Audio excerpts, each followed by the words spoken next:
मैंने आहिस्ता से कहा, और अगर तीनों उठकर आ गए तो मुझे फायर करना पड़ेगा, जो हमारे हक में नुकसानदेह होगा।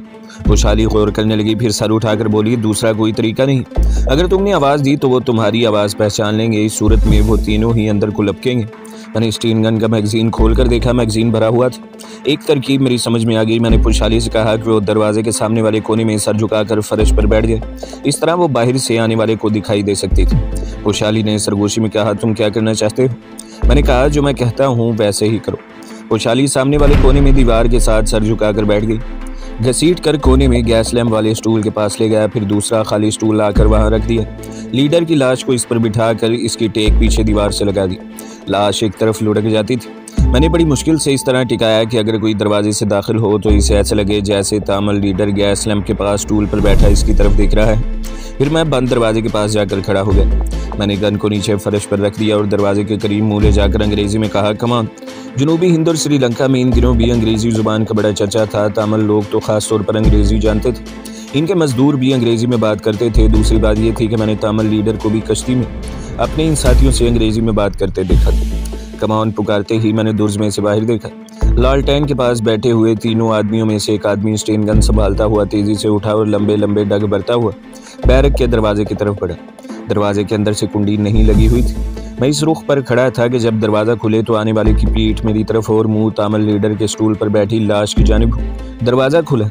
नीम फौजी तामिल ने अंदर आते ही कोने में देखा और तामिल जुबान में बोला कि क्या हुक्म है। मैंने बिजली की सी तेज़ी के साथ अपना हाथ इसकी गर्दन में डाला और इसे क़यामत खेज झटका देकर पीछे की तरफ खींच लिया और पाँव से दरवाज़ा बंद कर दिया। वो दुबला पतला नीम फौजी तामिल था। जुनूब में रहने वाले तकरीबन सभी दुबले पतले होते हैं। एक ही झटके में इसकी गर्दन की हड्डी टूट गई। मैंने इसे दूसरे कोने में फेंक दिया। खुशहाली जल्दी से उठी और नीम फौजी तामिल की स्टेन गन को इसने अपने कब्जे में कर लिया। मैगजीन को चेक किया और गुस्से में अपनी आवाज़ को दबाते हुए बोली, मैं बाकी दो आदमियों से भी अपनी बेहुरमती का बदला लेना चाहती हूँ। इन्हें भी अंदर बुला। मैंने अपने होंठ बीच कर चुप हो गया।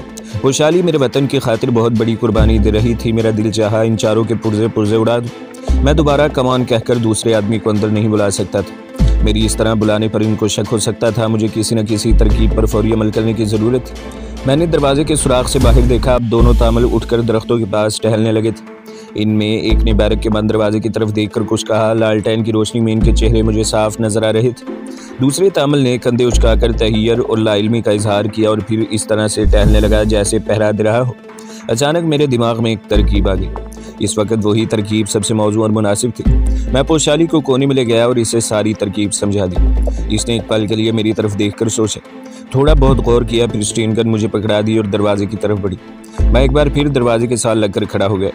दोनों स्टेन गन्ने मैंने अपने पास ही फर्श पर रख दी थी। दरवाजे के पास जाकर खुशहाली ने अपने बालों को बिखेर दिया।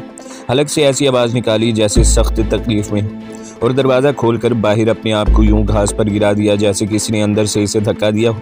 इसके बाहर गिरते ही मैंने दरवाजे को अंदर की तरफ खींच लिया और आंख सुराख के साथ लगा दी। खुशहाली को बाहर गिरते देखकर दोनों लपक कर इसकी तरफ आए। खुशहाली ने अपने आप को बेहोश जाहिर किया। दोनों तामिल खुशहाली को झुककर देख रहे थे। यहाँ कदरे अंधेरा था। लालटेन कुछ फासले पर दरख्त के नीचे रोशन थी। मैं धड़कते दिल के साथ इन तामिलों की एक एक हरकत का बगौर जायजा ले रहा था। मुझे एक ही खतरा था कि कहीं दोनों साथ ही बैरक की तरफ न बढ़े। इस सूरत में फायरिंग करना ज़रूरी हो जाता, मगर मेरी खुशकिस्मती कि इनमें से एक तामिल तो बेहोश खुशहाली के पास ही बैठ रहा और दूसरा तामिल शकूक व शुबहात में गुम आहिस्ता आहिस्ता कदम उठाता दरवाजे के पास आ गया। मैं पीछे हट गया। इसने तामिल जुबान में अपने लीडर से पूछा, सर मैं अंदर आ जाऊँ? मैंने दूसरी तरफ मुँह करके ज़रा खांस कर कहा, कमान।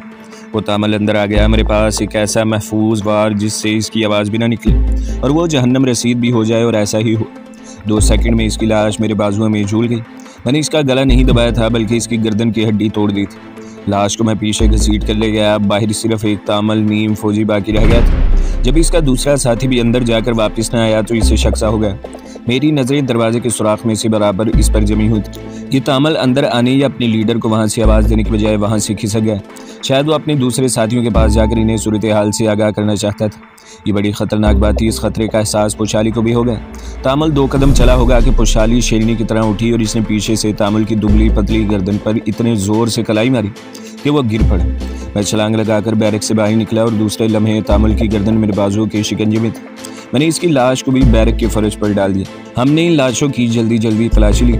हमें कुछ नकदी मिले जिसे हमने अपने पास रख लिया। तामिल लीडर की लाश अभी तक स्टूल पर बैठी थी। इसकी बेल्ट में एक शिकारी खंजर लगा हुआ था। पोशाली ने खंजर खींच लिया और मेरी तरफ देखा। इसकी आंखों में इंतकाम के शरारे निकल रहे थे। कहने लगी, तुम 1 मिनट के लिए बाहर जाओ। मैं समझ गया कि वो क्या करना चाहती है, ये इसका हक है, इसे इसकी इजाज़त दे देनी चाहिए थी। मैंने इसे सिर्फ इतना कहा कि इसे जो कुछ भी करना है जल्दी करे, क्योंकि हमारा वहाँ ज़्यादा देर ठहरना मुनासिब नहीं। मैं बाहर निकल आया। बाहर आते ही मैंने दरख्त के नीचे जलने वाली लालटेन को बुझा दिया। चारों तरफ घनी झाड़ियों और दरख्तों में तारीकी और सन्नाटे का राज था। आसमान ज़रूर अबरआलूद था, क्योंकि एक भी तारा चमकता नहीं दिखाई देता था। हवा में खनकी थी और किसी झाड़ी में से झींगर के बोलने की मुसलसल आवाज़ आ रही थी, जो सन्नाटे को मज़ीद भयानक बना रही थी। 2 मिनट ही गुजरे होंगे कि मैंने बैरक के दरवाजे के पास जाकर पोशाली को आहिस्ता से बाहर बुलाया। पोशाली ने दरवाज़ा थोड़ा सा खोलकर कहा, अंदर आ जाओ। अंदर जाकर मैंने गैस लैंप की रोशनी में ये मंजर देखा कि 3 तामलोल इनके लीडरों की लाशें फर्श पर इस हालत में पड़ी थी कि इनके कटे हुए सर इनके सीनों पर रखे हुए थे। पोशाली ने अपनी बेहुरमती का इंतकाम ले लिया था। मैंने पोशाली की तरफ देखा, इसके होंठ भींचे हुए थे। मैं इसे बाजू से पकड़कर बाहर ले आया। खंजर पोशाली ने वहीं फेंक दिया। यहाँ से शुमाल मशरिक की तरफ निकलो, इधर ज़रूर कोई घाट होगा। दरख्तों के दरमियान अंधेरे में एक पगडंडी बनी हुई थी। हम तेज़ तेज़ कदमों से चलने लगे। गन्ने हमारे कंधों से लटक रही थी। आगे दरख्तों के दरमियान एक खुली जगह थी, लेकिन यहाँ कोई झुग्गी वगैरह नहीं थी। हवा में समंदर की नमी और समंदर की खास खुशबू रची हुई थी। पोशाली मेरे आगे आगे चल रही थी। इसने रुक के आसमान की तरफ देखा और बोली, बादलों ने तारों को छुपा दिया है, वरना तारों से हम रास्ते का हिसाब लगा सकते थे। मैंने दूर दरख्तों की एक कतार की तरफ इशारा किया और कहा, इन दरख्तों के पीछे समंदर होगा। मुमकिन है वहाँ हमें सिमियान टाइप की कोई कश्ती मिल जाए। पोशाली बोली, लेकिन कश्ती में बैठकर हम जाएंगे किस तरफ? ऊपर की जानिब तो भारत है और दाएं जानिब ऑस्ट्रेलिया, न्यूजीलैंड तक वसी और अरीज खतरनाक समंदर फैला हुआ है। अगर हमारी कश्ती कहीं इस तरफ भटक गई तो हमारा अंजाम एक अलमनाक मौत के सिवा और क्या हो सकता है। बातें करते हुए हम चलते भी जा रहे थे। मैंने कहा, हम बाएं जानिब जजीरे नुमा जाफना टापुओं के साथ साथ मगरिब की तरफ टाली मीनार तक सफ़र करेंगे। टाली मीनार से हमें कोलंबो एक्सप्रेस मिल जाएगी। पोशाली खामोशी से चलती रही। इसने कोई जवाब न दिया। ये काम इतना आसान नहीं था। सुबह होते ही हमारे फरार का सबको इल्म हो जाता और हमारी तलाश में जजीरा नुमा के टापुओं में जगह जगह छापे मारे जाते। हमें सुबह होने से पहले पहले टाली मीनार पहुंचना था। ये बात हमारे इख्तियार में नहीं थी, क्योंकि ये बात यकीनी नहीं थी कि हमें समंदर के किनारे कोई कश्ती मिल जाएगी। टाली मीनार का आजकल अखबार में बड़ा जिक्र आ रहा है। मैं इसके बारे में आपको बताना चाहता हूँ कि जब जनूबी भारत की तकोन ख़त्म हो जाती है, आगे 25-30 मील चौड़ा समंदर आ जाता है। यहाँ भारत की आखिरी बंदरगाह कन्याकुमारी है, जबकि मशरिक की तरफ हटकर एक छोटी सी बंदरगाह धनेशकोडी है। यहाँ इसी नाम का एक छोटा सा रेलवे स्टेशन भी है। यहाँ से लंका जाने के लिए बहरी जहाज़ चलते हैं, जो मुसाफिरों को समंदर पार करा कर श्रीलंका की शुमाली बंदरगाह टाली मीनार पहुँचा देते हैं। टाली मीनार, जिसको अखबार वाले आमतौर पर मीनार लिखते हैं, जाफना शहर के जुनूब मगरिब में वाक़ है। यूँ समझ लीजिए कि जाफना शहर टाली मीनार की बंदरगाह के मशरिक में है। टाली मीनार में इसी नाम का एक छोटा सा रेलवे स्टेशन मौजूद है, जहाँ से कोलंबो एक्सप्रेस नाम की एक ट्रेन तैयार होकर 4 बजे सपहर कोलंबो रवाना होती है।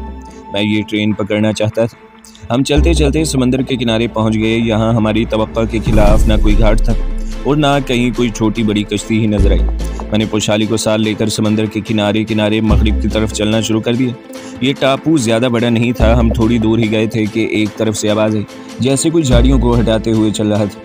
मैंने पोशाली के कंधे पर हाथ रखकर इसे वहीं रोक लिया। मेरी उंगली खुद ब खुद स्ट्रेन गन के ट्रिगर पर आ गई। अब 2 आदमियों की बातें करने की आवाज़ भी आने लगी थी। एक आदमी ने हल्का सा कहका लगाया, फिर सिगरेट या बेड़ी का सुर्ख सिरा जुगनू की तरह चमक कर बुझ गया। हम ऊंची घास पर लेट गए। ये 2 आदमी थे जो तामिल ज़बान में बातें कर रहे थे। वो हमारे करीब से गुजर गए। इनकी बातों से मैंने यही अंदाज़ा लगाया कि वो कोई माल लेने जा रहे हैं। ये स्मगलिंग का माल ही हो सकता है। जब इनकी आवाज़ें दूर चली गई तो मैंने पोशाली से कहा, हमें समंदर की तरफ चलना चाहिए या ज़रूर किसी कश्ती में बैठकर यहाँ आए और इसी कश्ती पर माल लेकर वापस जाने लगे। हमने अपना रुख समंदर की तरफ कर लिया। थोड़ी दूर जाकर मुझे रेत पर एक कश्ती नजर आई। रात के अंधेरे में वो एक स्याह धब्बे की तरह दिखाई दे रही थी। मैंने पोशाली से कहा, तुम कश्ती देख रही हो? पोशाली ने कश्ती देख ली थी। कहने लगी, अगर ये आम चप्पुओं वाली कश्ती है तो हम ज़्यादा से ज़्यादा इस जजीरे से ही निकल सकेंगे। इसके बाद हम कहाँ पहुँचेंगे ये कोई कुछ नहीं कह सकता। पोशाली का अंदेशा बेजा नहीं था, लेकिन इस वक्त कश्ती का दम भी गनीमत, क्योंकि मौत हमारे पीछे लगी हुई थी। अकब से किसी वक्त भी गोलियों की बौछार हो सकती थी। पोशाली ने आहिस्ता से कहा, कहीं इस कश्ती में कोई आदमी न बैठा हो। इस वक्त हमारे और कश्ती के दरमियान पर मुश्किल 50 कदम का फासला हो गया। हम दरख्तों की ओट में थे। हमारी आंखें अंधेरे में कश्ती पर जमी हुई थी। कश्ती में कोई हरकत नहीं हो रही थी। ये भी हो सकता था कि इन स्मगलरों का साथी अपने साथियों के जाने के बाद कश्ती में ही सो गया हो। मैंने पोशाली के कान में कहा कि वो वहीं ठहरे। मैंने स्टेन गन संभाली और झुककर कश्ती की तरफ बढ़ा। मैं किसी भी सूरत हाल से निमटने के लिए पूरी तरह तैयार था, मगर कश्ती में कोई नहीं था। इसके अंदर लंबे लंबे चप्पू एक तरफ पड़े थे। डीजल का एक ड्रम भी मौजूद था। ये देखकर मेरी आंखें चमक उठी कि कश्ती के पीछे मोटर भी लगी हुई थी। खुदा जाने ये स्मगलर कब के यहाँ आए हुए हैं। हमें कश्ती की मोटर की आवाज़ बिल्कुल सुनाई नहीं दी थी। मैंने ख़ास अंदाज में एक परिंदे की आवाज़ निकाली है। पोशाली को सब ठीक है का इशारा था। दरख्तों में से पोशाली दौड़ते हुए मेरी तरफ बढ़ी। इसके आते ही मैंने खुशी से कहा, कश्ती में मोटर भी लगी है, अब हम रातों रात जाफना की बंदरगाह पर पहुंच जाएंगे। हमने स्टीन गन्ने फेंकी। कश्ती आधी पानी में और आधी रेत पर खड़ी थी। मैंने पोशाली से कहा, हमें इसे धकेल कर पानी में ले जाना होगा। कश्ती बहुत भारी थी, मगर वो रेत और पानी पर खड़ी थी। हमारी थोड़ी सी कोशिश के बाद वो पानी में फिसल गई। मैंने मोटर का जायज़ा लिया। ये चमड़े के तस्मे को खींच कर चलने वाली मोटर थी। मैंने खुदा का नाम लेकर तस्मे को ज़ोर से खींचा। पहली ही कोशिश में इंजन स्टार्ट हो गया। इसका शोर दोनों स्मगलरों को चौकन्ना कर सकता था, लेकिन हमें अब इनसे कोई गर्ज नहीं थी। मैंने बटन दबा दिया। कश्ती तेज़ी से समंदर में दाखिल हो गई। मैंने इसका रुख मगरिब की तरफ मोड़ दिया और कश्ती को साहिल से काफ़ी दूर ले गया। फिर इसका रुख जाफना की तरफ मोड़ दिया। पोशाली भी कश्ती में बैठ गई। समंदर की तेज़ हवा में इसके बाल उड़ रहे थे। इंजन के शोर में इसने चिल्लाकर कहा, क्या तुम्हें यकीन है कि तुम जाफना की तरफ जा रहे हो? मैंने भी ऊंची आवाज़ में ही जवाब दिया, मुझे यकीन है, तुम फिक्र मत करो। मोटर की रफ्तार काफ़ी तेज़ थी। कोई 10 मिनट बाद हम एक टापू के करीब से गुजर गए। फिर एक और टापू आ गया। मुझे बड़ा हौसला हुआ, क्योंकि इन टापुओं की वजह से मुझे यकीन हो गया कि जजीरा नुमा जाफना के इलाके से गुजर रहा हूँ, जहाँ समंदर में थोड़े थोड़े फासले पर बेशुमार टापू फैले हुए थे। मुझे सिर्फ एक परेशानी थी कि कहीं जाफना कोस्टल गार्ड की कोई मोटर बोट गश्त न कर रही हो।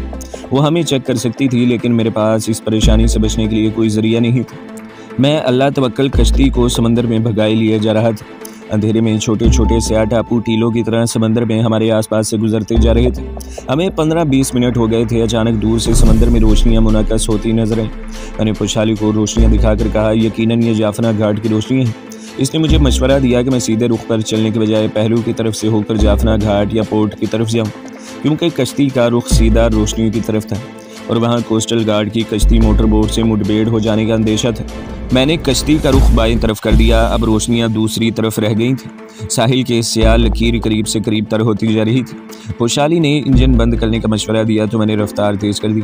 जब मेरे अंदाजे के मुताबिक साहिल 1-2 फरलांग के फासले पर रह गया तो मैंने इंजन बंद कर दिया। हमने चप्पू निकालकर समंदर में डाले और कश्ती को साहिल की तरफ ले जाने लगे। इंजन बंद होने के बाद से एकदम खामोशी छा गई। सिर्फ पानी में चप्पुओं के चलने की आवाज़ ही आ रही थी। समुंदर पुरसुकून था। आसमान बदस्तूर बादलों से घिरा हुआ था।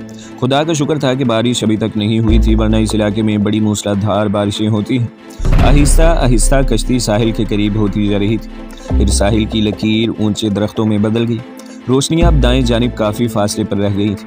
जब हमारी कश्ती उथले पानी पर आ गई तो चप्पू साहिल की रेत को छूने लगे, तो हमने चप्पू खींचकर कश्ती में डाल दिया। कश्ती खुद ब खुद रुक गई। हमने अपनी स्टेन गन्ने संभाली और कश्ती से कूदकर दरख्तों की तरफ बढ़ गए। अब हमने साहिल के साथ साथ शुमाल मगरिब की तरफ बढ़ना शुरू कर दिया। हमारी मंजिल जाफना की रोशनियाँ थी। हम ताड़ और नारियल के दरख्तों के नीचे काफ़ी देर तक अंधेरे में चलते रहे। अब हमें इधर उधर माहीगीरों की झोंपड़ियाँ भी नजर आने लगी थी। एक तरफ से कुत्ते के भौंकने की आवाज़ भी आई। हम माहीगीरों की एक बस्ती के करीब से गुजरे। साहिल समंदर पर बलियाँ लगी थी जिन पर जाल लटक रहे थे। झोंपड़ी पर खामोशी तारी थी। माहीगीर दिन भर की मेहनत के बाद गहरी नींद सो रहे थे। हमारी आंखें अंधेरे में देखने की आदी हो गई थी और हमें हर शय नजर आ रही थी, ख्वाह धुंधली ही सही। हम दरख्तों के बीच से गुजर कर एक कच्चे रास्ते पर आ गए। हम चौकस हो गए थे, लेकिन हमें बखूबी इल्म था कि यहाँ गिरफ्तारी का ज़्यादा ख़तरा नहीं है, क्योंकि हमें श्रीलंका की इंटेलिजेंस ने नहीं पकड़ा था या गैर मुल्की सफारत खाने ने अपने किराए के गोरीलों से पकड़वा कर राज उगलवाने के लिए हमें एक नीम फौजी जजीरे में मुंतकिल कर दिया था। लेकिन इसके बावजूद श्रीलंका की इंटेलिजेंस हमें गिरफ्तार कर सकती थी, क्योंकि हमने इनके दारुल हुकूमत में वाकई गैर मुल्की सफारत खाने के एक अहम रुकन को कत्ल कर दिया था। सफारत खाने ने हमारे खिलाफ रिपोर्ट ज़रूर दर्ज करवाई होगी और हमारी तस्वीरें भी लंका इंटेलिजेंस और पुलिस को दे दी होंगी। ये बात हमारे लिए बेहद ख़तरे का बाइस बन सकती थी। मेरा हुलिया इन दिनों काफ़ी बदल चुका था। मेरी दाढ़ी मूंछें बढ़ गई थी, मगर पोशाली पहचानी जा सकती थी। जब मैंने इन तमाम खदशात का इजहार पोशाली से किया तो वो चलते चलते कहने लगी, मेरे बाल छोटे हैं, मगर मैं इन्हें तरछवा कर मज़ीद छोटा कर लूँगी। मैं मर्दाना लिबास पहन लूँगी, मगर सबसे पहले हमें कोलंबो अपने एजेंट की पनाह में जाना होगा और ये एक लंबा सफ़र है। पोशाली के अंदेशे दुरुस्त थे। जाफना से कोलंबो तक का सफ़र एक तवील सफ़र था। हमें जाफना से रेल पकड़कर टाली मीनार पहुँचना था, फिर वहाँ से कोलंबो एक्सप्रेस के ज़रिए कोलंबो रवाना होना था। इसी मकसद के लिए मैंने तामल लीडर की जेब से सारी रकम निकाल कर अपने पास महफूज कर ली थी। अब रात भी ढलने लगी थी। अबर आलूद आसमान पर सुबह का धुंधलका नमूदार होना शुरू हो गया था। कच्चे रास्ते ने हमें किसी गांव के बजाय एक पक्की सड़क पर पहुंचा दिया। इस सड़क पर बिजली का कोई खंभा नहीं था। सड़क के दोनों जानिब ताड़ के दरख्त थे। मैंने पोशाली से कहा, ये सड़क ज़रूर जाफना को जाती है। वो बोली, यहाँ से अगर हमें कोई लारी या ट्रक मिल जाए तो हमारे लिए बेहतर होगा। दिन निकलने वाला है, हमें सुबह होने से पहले किसी महफूज जगह पर पहुंच जाना चाहिए। मगर छोटी सी पक्की सड़क पर सन्नाटा छाया था। वहाँ किसी ट्रक या लारी का दूर दूर तक नामो निशान नहीं था। हम सड़क के किनारे किनारे ज़रा नीचे उतरकर झाड़ियों के करीब से होकर शुमाल की तरफ चल पड़े थे। मैंने पोशाली से कहा कि हमें स्टेन गन्ने कहीं फेंक देनी चाहिए, अब इनकी ज़रूरत नहीं रही। पोशाली ने जवाब में कहा, गन्ने फेंक देने से हम निहत्ते हो जाएंगे और अगर कोई मुश्किल आन पड़ी तो क्या करेंगे। मगर स्टेन गन्नों का हमारे पास रहना अब ख़तरनाक था, क्योंकि हम शहरी आबादी में दाखिल होने वाले थे। कहीं कहीं खेतों में बिखरी हुई इक्का दुक्का रोशनियाँ नजर आने लगी थी। आखिर मैंने पोशाली को कायल कर लिया और हमने स्टेन गन्नों को एक जगह झाड़ियों में फेंक दिया। अब हमें शदीद थकन और प्यास महसूस होने लगी थी। सड़क पर काफ़ी देर तक चलने के बाद हमें दूर किसी आबादी की रोशनियाँ नजर आईं। खुदा जाने ये कौन सी बस्ती थी। अभी तक इस अमर की तस्दीक नहीं हो सकी थी कि हम जाफना के मज़ाफ़ात में हैं। गुमान गालिब यही था कि आगे जाफना का बड़ा शहर ही होगा, क्योंकि श्रीलंका के शुमाल में टाली मीनार के बाद इतनी आबादी और मैदान सिर्फ जाफना शहर ही के हो सकते थे, वरना बाकी सब छोटे छोटे जजीरा नुमा टापू ही बिखरे हुए थे। हम आबादी के करीब पहुंचकर रुक गए। पक्की सड़क से कच्चा रास्ता आबादी की तरफ जाता था। पोशाली ने कहा कि हमें आबादी में दाखिल नहीं होना चाहिए, इससे हटकर आगे निकल जाना चाहिए। प्यास से मेरा हलक खुश्क हो रहा था। पोशाली मेरे मुकाबले में सख्त जान वाक़ई हुई थी। इसने अपनी सख्त जानी और सब्र व इस्तकामत का जगह जगह सबूत बहम पहुँचाया था। मैं इसके किरदार के इस पहलू से बेहद मुतासिर था। हमने इस रास्ते को छोड़ दिया और खेतों में से गुजरते आबादी के अकम में आ गए। यहाँ हमें एक जगह हैंड पंप नजर आया तो हम इसकी तरफ लपके। हम दोनों ने प्यास बुझाई, मुँह हाथ धोकर ताज़ा दम हुए और आगे चल पड़े। अब दिन का उजाला रात की स्याह चादर आहिस्ता आहिस्ता उतार रहा था। आसमान का रंग सलेटी हो गया था। दूसरी आबादी की रोशनियाँ दिखाई दी। इसके बाद ये सिलसिला शुरू हो गया और जब हम एक बड़ी पक्की सड़क पर आए तो दिन की रोशनी चारों तरफ फैल चुकी थी। इस रोशनी में दूर कारखाने की चिमनी और इसके पीछे कुछ ऊंची इमारतें नजर आई। मैंने यकीन के साथ पोशाली से कहा, अब हम जाफना पहुंच चुके हैं। जिस सड़क पर हम चले जा रहे थे ये काफ़ी चौड़ी पक्की सड़क थी। मेरा ख्याल था कि संगे मील का निशान कहीं न कहीं नजर आएगा। मैं सिन्हाली पढ़ नहीं सकता था, मगर पोशाली इस ज़बान में बात भी कर सकती थी। मैं थोड़ी थोड़ी यानी अपने मतलब के मुताबिक सिन्हाली ज़बान अब समझने लगा था, मगर इसे पढ़ नहीं सकता था। मैंने पोशाली से कहा कि कोई संगे मील का निशान आए तो इसे पढ़कर बताए कि हम जाफना से कितनी दूर हैं। चलते चलते सड़क की एक जानिब पत्थर का निशान नजर आया। हम तेज तेज कदम उठाते इसके पास गए। मैंने पोशाली से पूछा कि इस पर किस शहर का नाम लिखा है। पोशाली ने संगे मील पढ़कर बताया कि यहाँ मरवा कली 15 मील लिखा है।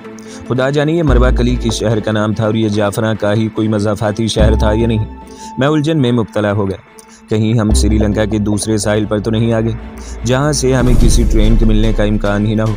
पोशाली भी इस मज़ाफ़ाती शहर से वाकिफ़ नहीं थी। हम संगे मील के पास कदरे मायूसी के आलम में खड़े थे कि पीछे लारी के इंजन की आवाज़ सुनाई दी। हमने पलट कर देखा। दिन की रोशनी में हमें लाल रंग की एक बस नुमा शहर नजर आई। मैंने हाथ हिलाना शुरू कर दिया। पोशाली ने तेज़ लहजे में कहा, क्या करते हो, ये पुलिस की गाड़ी भी हो सकती है। मैंने हाथ नीचे कर लिया। पोशाली ठीक कह रही थी। इसका मुझे ख्याल ही नहीं आया था, मगर वो एक खाली बस थी जो शायद अपने डिपो से निकलकर शहर मरवा कली जा रही थी। ड्राइवर ने शायद मेरे साथ एक औरत को देखकर बस रोक दी थी। पोशाली ने आगे बढ़कर सिन्हाली में इसे कुछ कहा। इसने मुस्कुराकर कोई जवाब दिया। पोशाली ने मुझे बस में सवार होने का इशारा किया। बस बिल्कुल खाली थी। हम बस में सवार हो गए। बस शहर की तरफ रवाना हो गई। पोशाली कहने लगी, ये बस मरवा कली जा रही है, वहाँ से हम कोई दूसरी बस पकड़ लेंगे। मैंने ड्राइवर से ये नहीं पूछा कि यहाँ से जाफना शहर कितनी दूर है। मेरे अंदर एक बेचैनी से लगी थी। मैं मालूम करना चाहता था कि हम कहाँ आ चुके हैं। मैंने पोशाली से कहा कि वो ड्राइवर से जाकर जाफना के बारे में दरियाफ्त करे। पोशाली ने मेरी तरफ देखा और ज़रा सा मुस्कुराकर बोली, इस वक्त तुम मुझे कमांडो कम और दुनियादार ज़्यादा लग रहे हो। मैं चुप हो गया। थोड़ी देर बाद बस मरवा कली शहर के एक अड्डे पर जाकर रुक गई। पोशाली ने बाहर निकलकर ड्राइवर का शुक्रिया अदा किया और हम जल्दी जल्दी वहाँ से निकलकर एक बाज़ार में आ गए, जहाँ अक्सर दुकानें बंद थी। एक जगह चाय की दुकान के बाहर कुछ लोग बैठे चाय पी रहे थे। इस दुकान की पेशानी पर वहाँ के रिवाज के मुताबिक जर्द केलों के बड़े बड़े गुच्छे भी लटक रहे थे। चाय की दुकान के अंदर भी बैठने की जगह थी। हम खामोशी से अंदर घुस गए। नाश्ता करने के बाद मैंने बैरे को करीब बुलाकर इसे सिगरेट लाने को पैसे दिए और अंग्रेज़ी में कहा कि सिगरेट ला। बैरा बाहर चला गया। मैंने पोशाली से कहा, कम से कम अब तो इस बैरे से मालूम करो कि हम लंका से किस इलाके में। पोशाली चाय पीते हुए मुस्कुरा दी। बैरा सिगरेट ले आया तो पोशाली ने इसे सिनहाली में बातें करने लगी। थोड़ी देर बाद बैरा चला गया तो मैंने बाजार की तरफ देखते हुए बेताबी से पूछा कि जाफरा के बारे में क्या पता चला।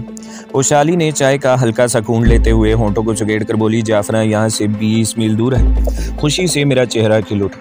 मैंने दिल में खुदा का शुक्र अदा किया। नाश्ता करने के बाद हम चाय की दुकान से निकलकर एक तरफ चलने लगे। अब पोशाली कहने लगी, लड़के ने बताया है कि जाफना से एक रेलगाड़ी सीधी कोलंबो शहर भी जाती है, मगर वो ट्रेन रात के 11 बजे चलती है। मैंने कहा वो खा रात के 15 बजे चले, हम इसी पर जाएंगे। खुदा का शुक्र है पोशाली, अब समझो कि कोलंबो पहुंचना बेहद आसान हो गया है। पोशाली बाजार में चलते हुए बड़ी मुहतात नज़रों से इधर उधर देखती जा रही थी। अब बाजार की अक्सर दुकानें खुल चुकी थी और रौनक ज़्यादा हो गई थी। इसने आहिस्ता से कहा, अभी ट्रेन के चलने में बड़ा वक्त पड़ा है, हमें ये वक्त किसी ऐसी महफूज जगह पर गुजारना होगा जहां हम पर किसी की मशकूक नज़रें न पड़ सकें। मैंने कहा, ऐसी जगह कोई कब्रिस्तान या शमशान भूमि ही हो सकता है। जाफना शहर का सुनकर मेरी तबीयत कुछ चहकने लगी थी। पोशाली बाजार में एक तरफ घूम गई। ये बाजार ज़्यादा चौड़ा नहीं था और यहाँ दुकानें भी बहुत कम थी, जिसकी वजह से इक्का दुक्का लोग ही आ जा रहे थे। कुछ बच्चे फुटबॉल खेल रहे थे। पोशाली कह रही थी, बैरे ने बताया है कि बस स्टैंड से हमें जाफना के लिए हर 1 घंटे बाद बस मिल जाती है। तो दोस्तों, अगली किस्तें सुनने के लिए हमारे चैनल को सब्सक्राइब करें, वीडियो को लाइक करें और बेल के आइकन को भी दबा दें, ताकि हर जो आने वाली वीडियोज़ हैं वो आपको सबसे पहले मिलती रहें।